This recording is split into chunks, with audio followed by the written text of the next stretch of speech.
Hi, I'm this Sparrow. Welcome to my YouTube channel. In this video, we are going to learn two-point perspective. So sharpen your pencil and stay with me until the end. Oh, don't forget to like and subscribe me. Well, let's get started. Well, first, let's talk about the differences between one-point and two-point perspective. If you look at these two photos, you will notice a series of differences. The top photo is one point perspective and the bottom is 2 points. Now, how did I know? The one point perspective, we have a series of lines that's colliding or disappear at one point along the horizontal line. In 2 point perspective, they colliding or disappear not only along the horizontal line but also in 2 points. If you want to know more about 1 point perspective, be sure to watch last video. Drawing three-dimensional cube from three different viewpoints is a great first step. Your perspective angle depends on your position in space relative to your subject. You can be below, at eye level, above, to the left, or to the right. When drawing in perspective, it's important to establish your eye level as it relates to the objects you are viewing in space.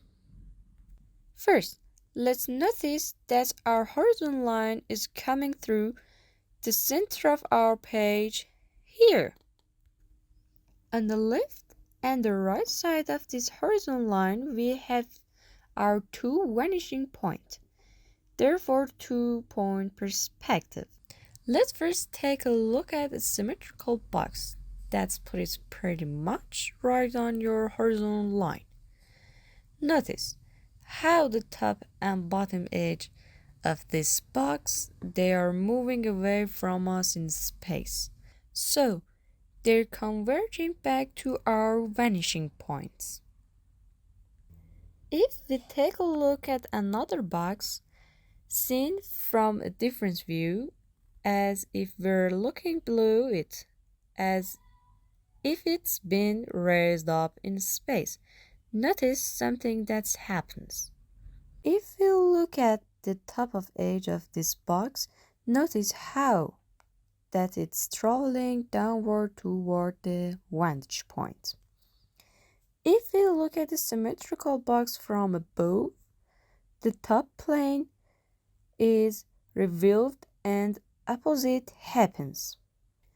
If we look at this diagonal in space, it travels back and travels upwards, not downwards towards our vanishing point.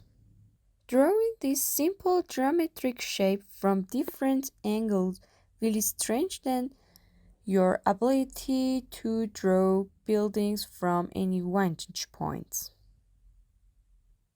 Now that you know how to draw boxes from various angles, let's construct a city block together.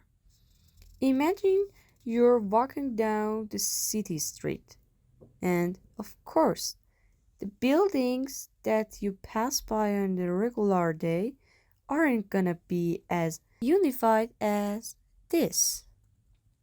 But you can imagine that some are gonna be a little taller, some might be a little wider.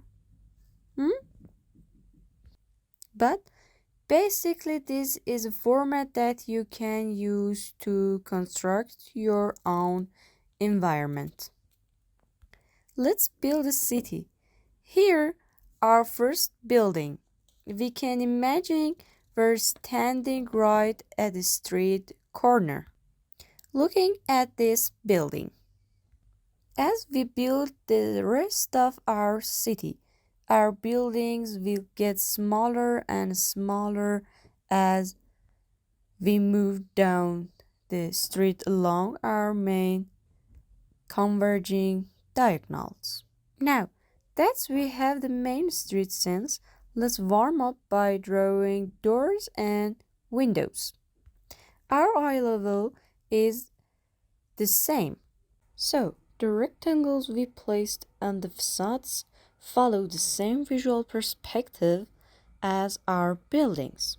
Let's start with the doors. For simplicity's sake, let's say that each building has a door in the center of its street front. We must take into account diminishment and scale change here, and by that I mean that the building will get smaller and smaller as they move away from us in space. Once we've found the center point for each building, we can place our doors. To place the door, we simply take a vertical and drop it from diagonal to diagonal. And we take a second vertical for the back edge of the door and drop that from diagonal to diagonal. And then all of this can be used to create all of our doors. So now it's time to place the window. They're gonna follow the same placement system that the doors did.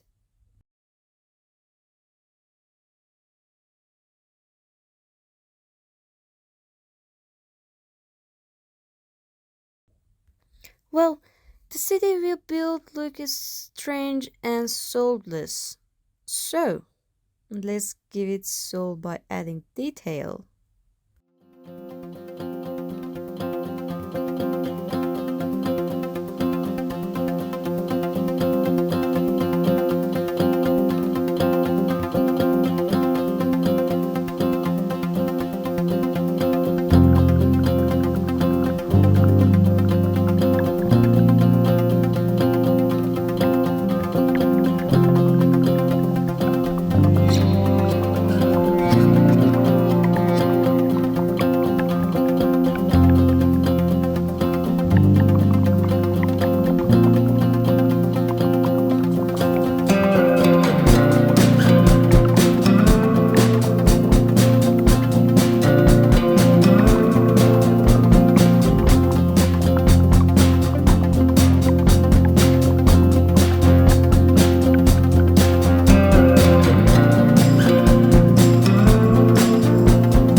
Thanks for watching me. If this video has been useful for you, don't forget to like and subscribe. This work gives me a lot of energy. Bye bye.